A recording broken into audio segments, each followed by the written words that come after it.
तहान लागल्यावर पाण्याशिवाय पर्याय नाही, देहाला प्राणाशिवाय पर्याय नाही, तसं मानवी जीवनात सुखी समाधानी जीवन जगायचं असेल देवाशिवाय पर्याय नाही. विठ्ठल विठ्ठल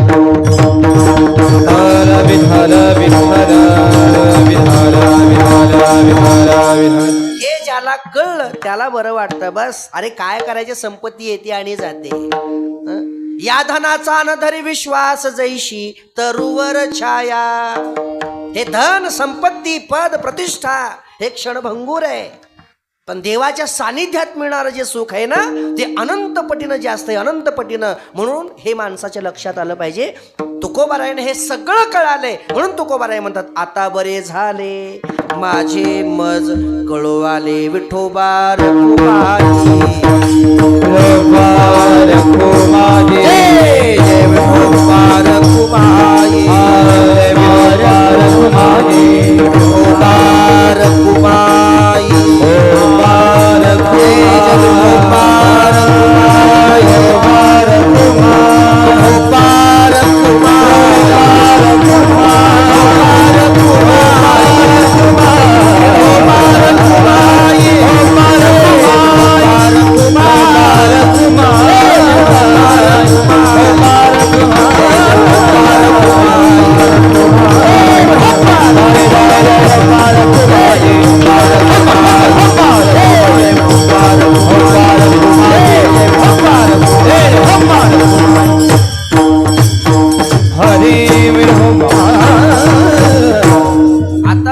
सांगितलेल्या सगळ्या गोष्टी तुकोबारायांना कळाल्यात म्हणून तुकोबाराय म्हणतात आता बरं वाटतंय का, माझं मला कळालं म्हणून बरं वाटतंय. एक अर्थ. दुसरा अर्थ असा याच्यातून काढता येतो आपल्याला, आता बरे झाले का, या जगात माझे कोण हे मला कळाले म्हणून बरे वाटते. विठ्ठल विठ्ठल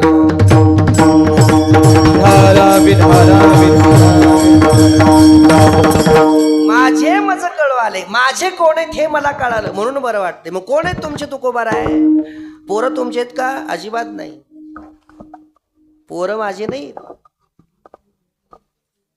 पोरं बायको गणगोत मित्र इष्ट सगळे हे संपत्तीचे आहेत.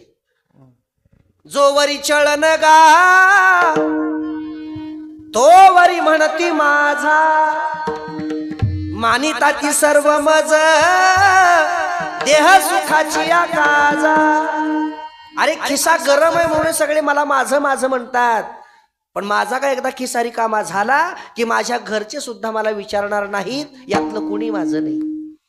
आणि याच्यावर भरवसा ठेवा. तुम्ही बी लय भ्रमात राहू नका. नाही नाही याचं लय माझ्यावर प्रेम आहे, त्याचं लय माझ्यावर प्रेम आहे. कुणाचंच कुणावर प्रेम नाही या जगात. सगळे स्वार्थाचे आहेत सगळे. पुरुष मंडळींनी उद्यापासून एक काम करा. उद्यापासून तुम्ही कसलंच काम करू नका, एवढंच काम करा. केवढं काम करा? एवढं. कोणतं कामच करू नका, एवढंच काम करा. नोकरी करत असाल तर अजिबात नोकरीला जायचं नाही. तुमचा काही व्यवसाय असेल तर अजिबात शटरच उघडायचं नाही उद्यापासून. शेतात अजिबात जायचं नाही. जनावरं ढोरं काहीच बघायचं नाही. आणि कुणी काही मागितलं अजिबात द्यायचं नाही. मला सरळ सांगायचं, मला काही मागायचं नाही. बायकोला फक्त जेवायला वाढ म्हणायचं, खायचं आणि झोपायचं. भूक लागली की उठायचं, जेवायला वाढ म्हणायचं, खायचं आणि झोपायचं. कुणी काही मागितलं इकडे यायचं सुद्धा नाही म्हणून सांगायचं सरळ तिकडच. फक्त तुम्ही खायचं झोपायचं, खायचं झोपायचं, खायचं झोपायचं. उद्यापासून असं करा. बाकी काहीच करू नका, एवढंच करा. आणि फक्त वाढणाऱ्या बाईत किती दिवसाला फरक पडला हे मला फोन करून सांगा. पडल का नाही? वाढणाऱ्या बाईत फरक पडल का नाही? किती दिवसात पडला अंदाजे? अंदाजे वगैरे 5-6 दिवसात पडेल की? 5-6 दिवसात तिनं ओळखते तुम्हाला. आलंय लक्षात तुमचं आता. मग ते स्वयंपाक वगैरे करून ठेवते माऊली. ती काय असं काही स्वयंपाक करत नाही असं नाही, पण तुम्ही जर तिला रुबाबात जर म्हणला हे वाढ जेवायला भूक लागली आहे, तर ती सरळ सांगते बघा तिथं करून ठेवलंय, घ्यायचं आणि खायचं. आम्हाला काही तुमच्याहून खाऊन पालतं पडायचं नाही, आमच्या मागं काम आहे. करून ठेवलंय, घ्यायचं आणि खायचं. 4-5 दिवसानंतर तर म्हणू शकते ना असं ती. आणि मग 4-5 दिवसानंतर सुद्धा जर तुमच्यात काही फरक नाही पडला तर 10-15 दिवसानंतर मग ती सरळ म्हणते हातानं करून खायचं. पण आता तुम्ही वाढ जेवायला म्हणल्याबरोबर लगेच ताट पुढे येते. उगं नाही येत, तुम्ही सगळ्यांसाठी सगळं करताय म्हणून येते. सब पैसे के भाई दिल का साथ नहीं कोई, दिल का साथ नहीं कोई, दिल का साथ नहीं कोई। पैसे के भाई दिल का साथ नहीं कोई, दिल का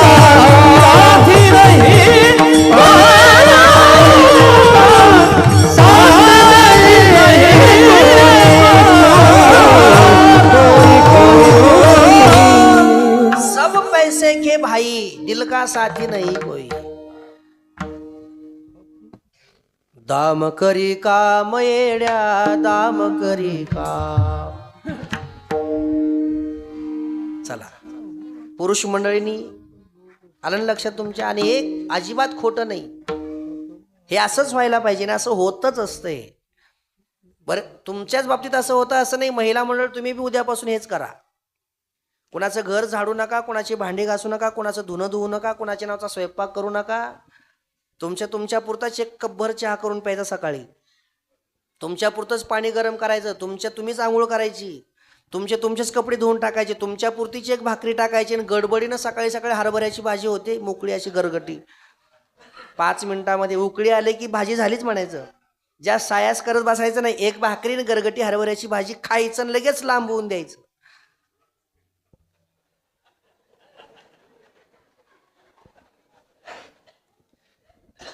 बघा मी नुसतं सांगतो तर ह्याला टेन्शन यायलंय आतापासून.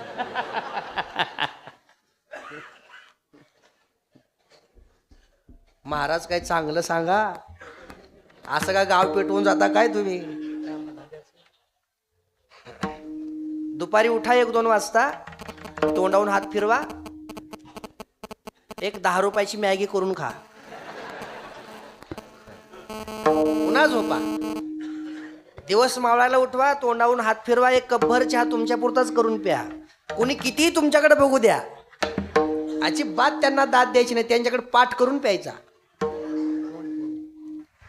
आणि थोडंसं एक शेजारणीचे एक तासभर जाऊन बसा, 7-7:30च्या दरम्यान घरी या, पुन्हा एक भाकरी करा. गडबडीनं पिठलं होतं की नाही, सकाळी हरभरण संध्याकाळी पिठलं, बस गडबडीनं पिठलं हातात, एक भाकरी अशी दाबून खान, लगेच झोपी जा.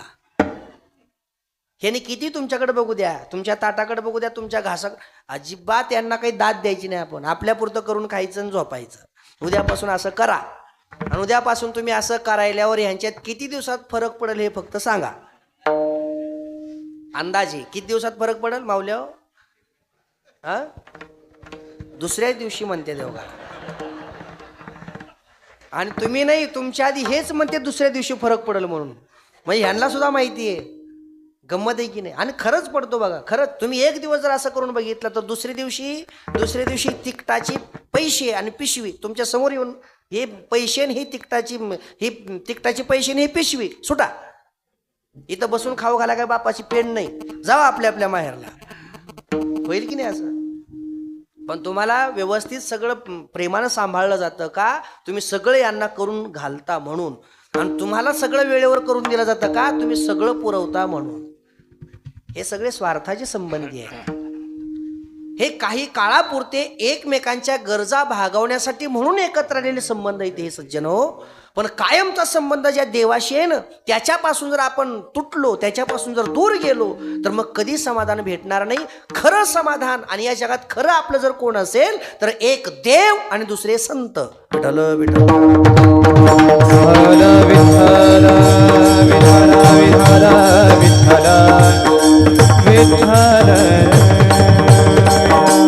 तुका म्हणे मज न होतील कोणी, तुझं चक्रपाणी वाचून या.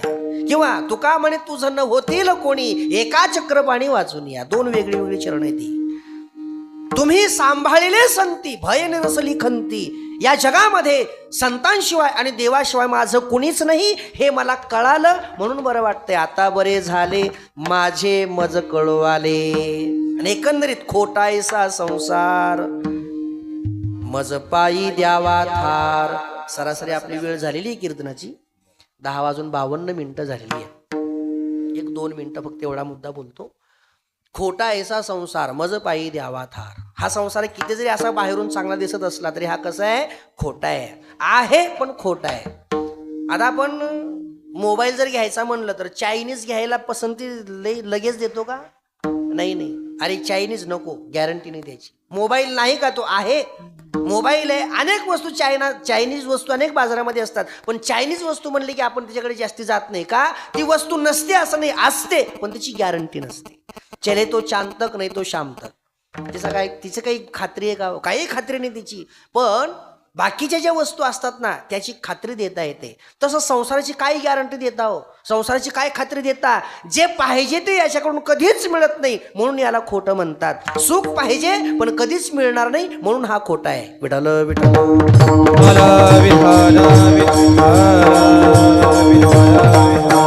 जे पाहिजे ते कधीच याच्याकडून मिळणार नाही, म्हणून तुकोबारा याला खोटं म्हणतात. एक माणूस मला म्हणला, महाराज आपल्याला 2 बायका करायच्या. मी म्हणला, अरे एक मिळायला मुश्किल आहे, तू 2 म्हणतोयस. नाही म्हणला, मिळतील तेव्हा मिळतील, पण 2 करायच्या. म्हणलं का बरं 2 करायच्या? दाबील म्हणला, एक हात दाबील एक पाय दाबील, 2 करायच्या. मी म्हणलं कर बा, मला काय अडचण नाही, कर. दिवसभर हेच टुमणं, 2 बायका करायच्या, एक हात दाबील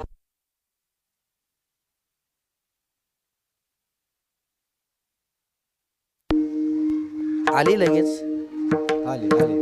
एक हात दाबील एक पाय दाबील. म्हणलं कर, काय अडचण नाही. दिवसभर माझ्या सोबतच राहिला. संध्याकाळी मग तो त्याच्या घरी जाऊन झोपला, मी माझ्या घरी झोपलो.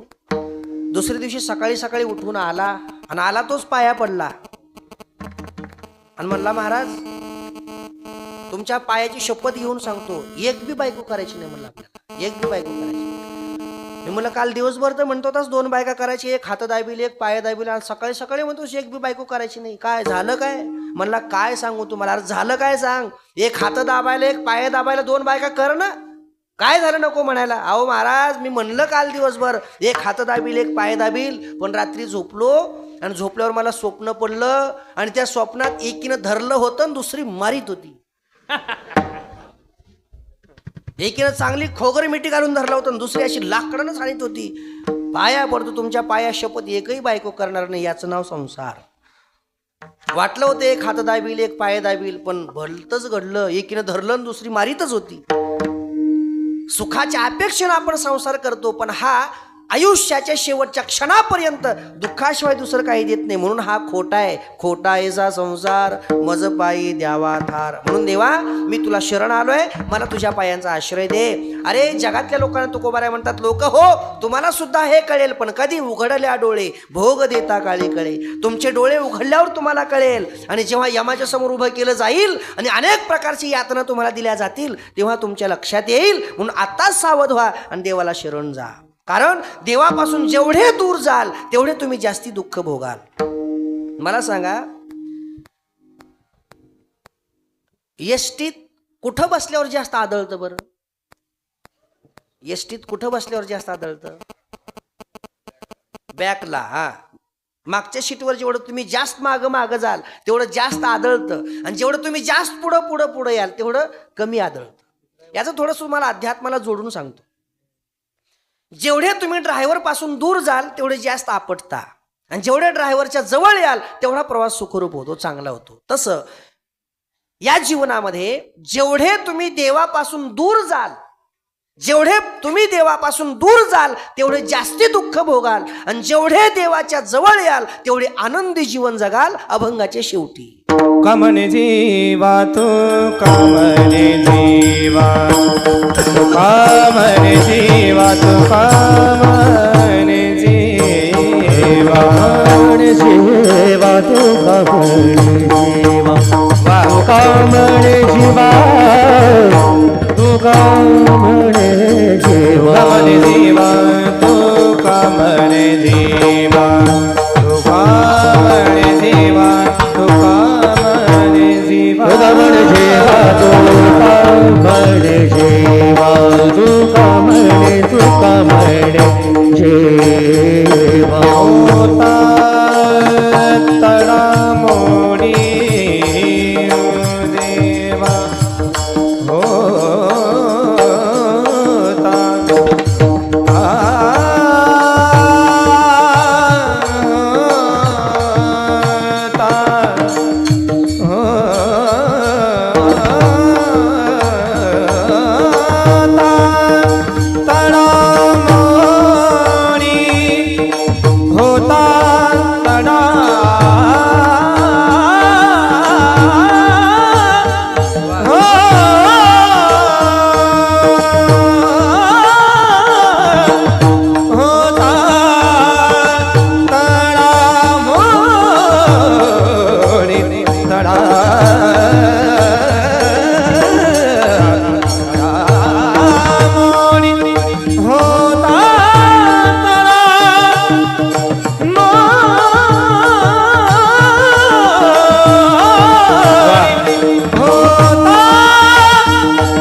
बरोबर आहे बोलतात. तुका म्हणे जीवा होता तडामोडी देवा.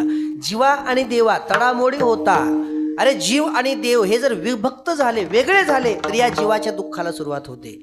पण जेव्हा जीव या देवाशी एकरूप होतो ना, जीव हा देवाशी एकरूप होण्याच्या अवस्थेलाच सुख म्हणतात, त्यालाच मोक्ष असं म्हणतात. चिंतने चिंतने तर द्रुपदा.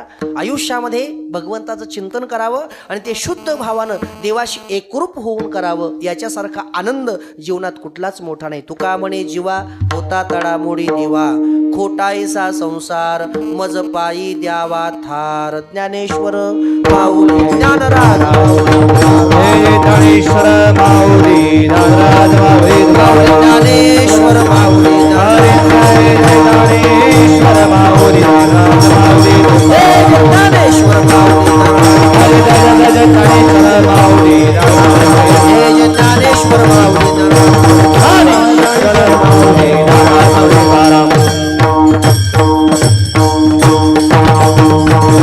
तुकाराम तुकाराम तुकाराम तुकाराम बोला राम तुकाराम तुकाराम तुकाराम तुकाराम तुकाराम तुकाराम तुकाराम तुकाराम तुकाराम तुकाराम तुकाराम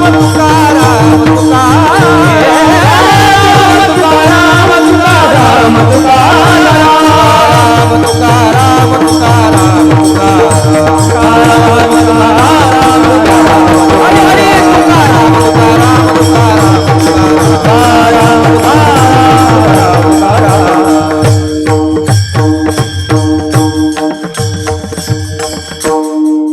चाल म्हणायची का नाही विठ्ठल जय जय जय विठ्ठल जय गोरदा हरी विठ्ठल